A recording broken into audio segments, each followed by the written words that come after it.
Good morning, beautiful people. Welcome to Wilder Path Farm. Here we're located in northern Canada where we do homesteading, gardening, and everything in between.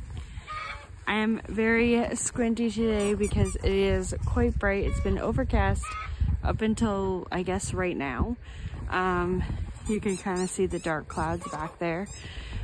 But now we have the sun out, so it's quite bright. My eyes are still adjusting. But boy, do I have a story for you. All right, so I'm starting to get over that sickness that I had, and thank you to everyone for your well wishes. That's very sweet of you. But yeah, so I'm starting to feel better. So this morning we did normal chores at 6:30 in the morning, and then like usually around like 8. I come outside and check on the animals, check on the horses, check on the chickens, and all that. So I come outside, and I'm like, okay, I see Amora, I see Honey, I give them pets, and then I go into the garage to grab some chicken food, because I see that the chickens are out of food. So I go into the garage, grab the food, and by the time I get back outside, oh, she's coming over. Are you gonna confess your mistake this morning? Someone rolled up against the fence where the round bale is and got herself casted. Silly. And if you don't know what casted is, it's when the horse is stuck on its back, it's rolled on its side, and then rolled all the way over. And, well, almost all the way over. And she's stuck with 4 feet up in the air against the fence and the round bale there. Yeah, you. So like I walk out of there where Luna is, and I walk up to here, and I'm staring at the ground, and then I look up and I just see like 4 hooves sticking up right there. And I'm like, what the heck? Like, why is she not moving? And then your heart kind of drops. And then I realize, I'm like, oh, she casted herself, and she's just a good girl, and she's not moving. Like, she's not flailing and hurting herself or anyone else. So, came out here. And then what I did was you like loop long ropes in between their legs and then flip them over the way that they were. You don't want to try to stand them up the way that they are. In case, if you have to, you have to. But if you can flip them over, that's the best case scenario kind of thing. Because if you see where the round bale and the fence is placed, they've moved this round bale over, and it just created a spot for her to get stuck. Now, could she have gotten out herself? Most likely. If she were to have flailed, like this little round bale is light enough for me to move, and I could have moved it. So she most definitely could have done that herself. But we don't want to just leave her, obviously. The longer an animal is down, especially like a ruminant or a horse with a sensitive gut, it's more of a chance of like something happening health-wise. So put the dogs away, loop the rope in between the front legs and the back legs, and then you can just rock them pretty easily and flip them over. Now, I don't want to advise someone who doesn't know large animals or hasn't had any experience with them to do this. It's better off if you have someone who knows what they're doing. Just an FYI, you never run up on an animal that's down. And you also, once you do flip them up, sometimes they can get spooked. Sometimes they're already spooked when down and they're flailing their legs and you can get kicked. So you just kind of want to be conscious. You want to be conscious of when they get up, they may just like bolt forward and you don't want to be in the way. And I would do the same thing for a cow if I had to flip them back over, because This also happens with cattle as well. Goats are much smaller than cattle and horses, so it's a lot easier to move them. It's more like a large dog. But Amora did really good. It was funny. Looped the rope through her legs, and remember, she's like 3.5, so someone taught her very well to just be very calm, and she didn't move a muscle until she was flipped back over and she stood up, and then, you know, she nuzzled me with her nose and said thanks, and then she went off around the pasture, running around and having some fun, kind of like a child or a dog when they're like, I'm free. At least that's what I imagined her kind of thinking in her head. It was really cute. But that kind of short story brings me into the topic for today.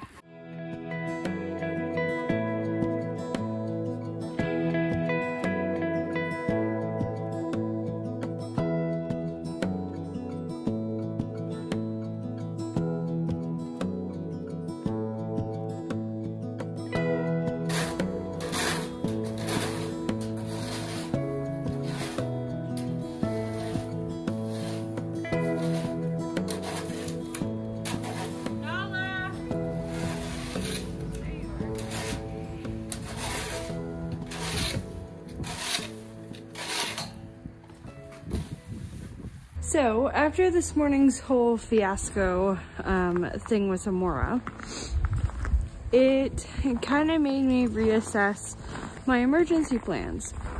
I think every farm should have an emergency plan, especially a fire plan, or because like there's wildfires around here, or if like your barn goes on fire or something close by goes on fire, you should have a plan of like how you're going to handle that, especially when you have animals. Like, their lives are super important, and you want to have a plan for them and not have to try to figure that out in a chaotic emergency situation. Nala, writing an emergency plan is super duper important, and it should be different for all the animals. The cats and the dogs have obviously different emergency plans than the goats and the horses, as well as for different things. So if we were gone, you goats, hey, you say hello? Oh, you're so pretty. Oh. Hi, Clover. You gonna be a good mama? You gonna, no, don't eat my finger. You gonna be a good mama? Yeah. Peachy? So your emergency plan is obviously going to look different than my emergency plan, and I can't tell you how to write your emergency plan because everyone's is different and you have different expectations for each animal. But what kind of started this whole thing, it made me reevaluate my emergency plan for the horses. So it being that I have I'd say decent amount of horse experience.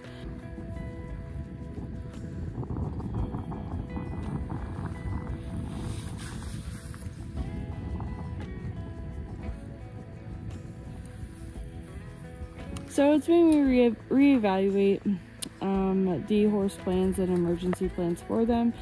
It's kind of made me realize that I need to train the people around me to know what I know.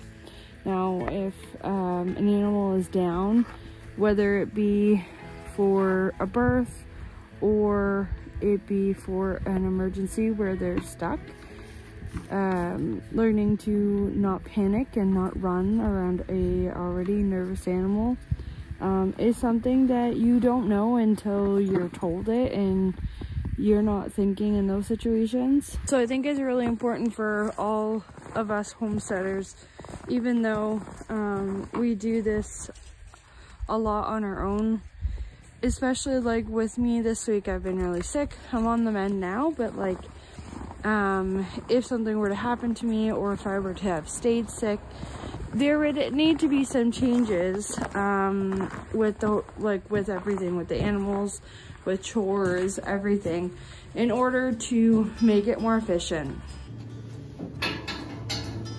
Oh, good boy.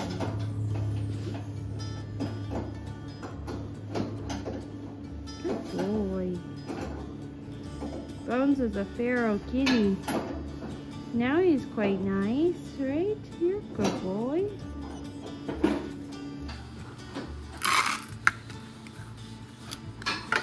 Oh, geez. Hi, Shadow. We have to put the kitty food up here because if not, the dogs will eat it. Hi, Shadow. Hey, buddy. Good boy. Now, if we're always doing the bare minimum, we're not improving the animal's life. So, being able to reevaluate your emergency plan and what you have planned, even when you're sick, is really, really helpful. We do have, like, you know, there's certain things that are extra that I may skip out on when I'm sick. And like this time I didn't because I wasn't too bad, but there's stuff that could be missed out on for a day or be left to the evening when Nem gets home from work. So anyways, I think I just wanted to make a point in this video that we all need to have emergency plans, and me included, because I need to write mine up and post it somewhere, and maybe in this barn or something, in case I'm not here. Like, we've had an accident where it was before we got Honey. Amora got out, and if you don't know, if you're new, we're close to a highway, so it's easy. It'd be really bad if she got hit. So with that being said, having emergency plans like posted on the door, having emergency equipment or stuff that's needed for emergencies, handy, ready to go at a moment's notice, is something that I believe every farm should have, whether you have animals or not, because you should have an emergency plan for yourself as well. And that could be as simple or as complicated as you may want. But remember, it is an emergency and people aren't going to be able to read paragraphs. So short sentences, bullet points are the easiest to read in an emergency situation. And that is most likely what you want. So in this horse barn, we had this little 3-drawer thing, and it has a whole bunch of first aid equipment. We cleaned it up in the other video. Vet wrap, scissors, ointment, spray-on bandage, as well as some liquid bute, and then I have Vanamine and stuff in the house, which both of those are a source of like a pain medication that are really good in emergency situations. And you can change the dose for, no, come here, 4 different sizes of animals, from dogs to horses. So yeah, if you haven't already, make sure to have an emergency plan. I need to update mine, obviously, but we are so glad. We are so glad that everything turned out to be okay with little Miss Amora. Yeah, she's fine. She wasn't even phased. Like, she's just over there eating hay. She's fine. But it could have been worse. So, hi, Blue.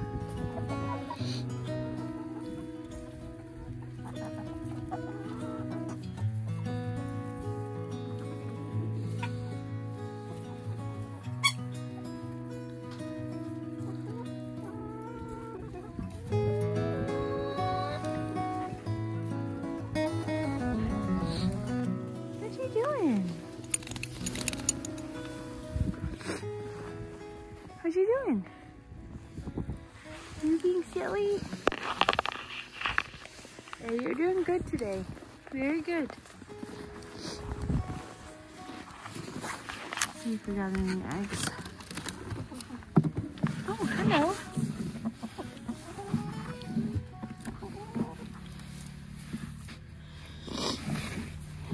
Two, 4, 6, 8. And she hasn't laid hers yet.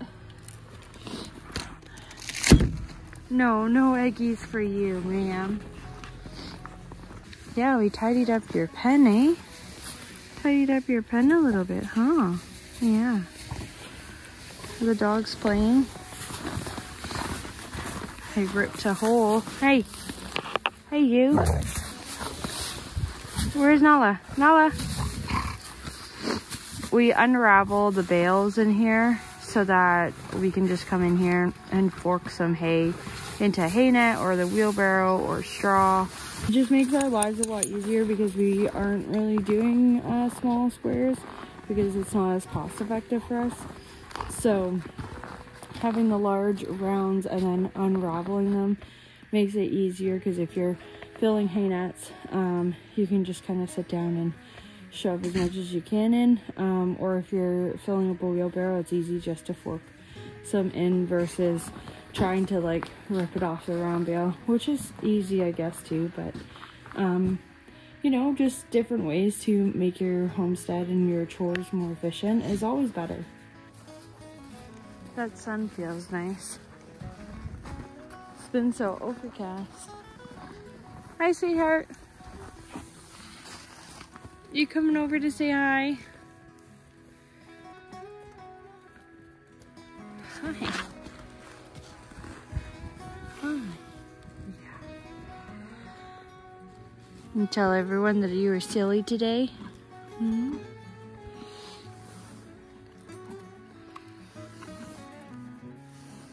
I really hope you guys enjoyed this video. Thank you so much for watching. I really appreciate all the support that I've been receiving in the comments. Keep it coming, I really appreciate it.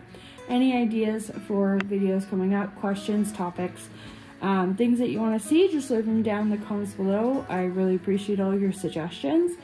And if you aren't already, make sure to be subscribed because it helps me share this content with like-minded people just like yourself. So thank you so much for watching. I'll see you in the next video. Bye guys.